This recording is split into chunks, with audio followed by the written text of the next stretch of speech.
Well, as I've promised, I want to try to be as transparent as possible in my videos and discuss the pros and the cons, the successes and the failures. And today I want to talk about a failure. If you recall, in an episode way back, we did our hugel culture bed, and I'm standing here in front of it now. What I did earlier this fall was plant a small fall garden and just kind of do some tests here to see how this would work and see how it would go. And I planted some spinach, I planted some carrots, I planted some lettuce. And of course the ground cover kind of took over as well, so I really had this rocking pretty good.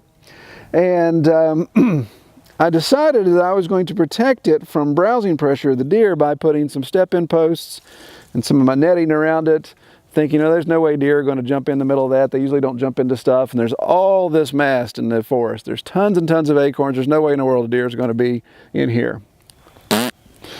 Obviously that didn't happen.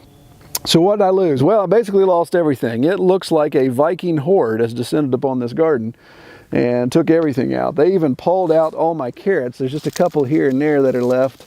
So the carrots really didn't get a chance to get very big. So I've got just a handful of baby carrots, but the spinach is all gone. They ate it down to nothing. The lettuce, what they didn't eat, they trampled on and even pooped on it. So I guess maybe it was a commentary on my quality of lettuce. So who's to blame for this? Who's at fault here for this disaster, this failure on the homestead? Is it the dog's fault for not chasing off the deer like she's been trained to do? Bad dog, Shelby, no. No, did you let those deer in the garden? Did you do that? Is it the wife's fault for not keeping an eye on the garden while she's here at home homeschooling the kids? Kelly, did you let the deer in the garden?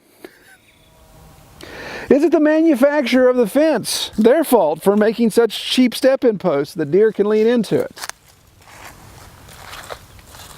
Actually, no, it's none of those. It's the farmer's fault. It's my fault for assuming that, knowing how much deer pressure we have around here, that I could just assume that something this simple would keep them in. Troy, did you let the deer in the garden? Yes, it was me. I'm the one that's responsible for the deer getting into the garden, and all I have to show for it are these wee little carrots. Kind of sad. I should have known better. I knew at some point it was going to happen. I just wanted to hopefully have a positive outlook on some things, but that didn't happen.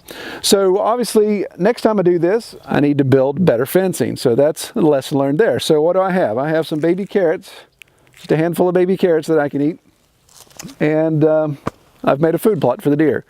So what we will do, however, is since we are as rural as we are and deer season's coming up very soon, we will take advantage of this food plot and we'll put some protein in the freezer.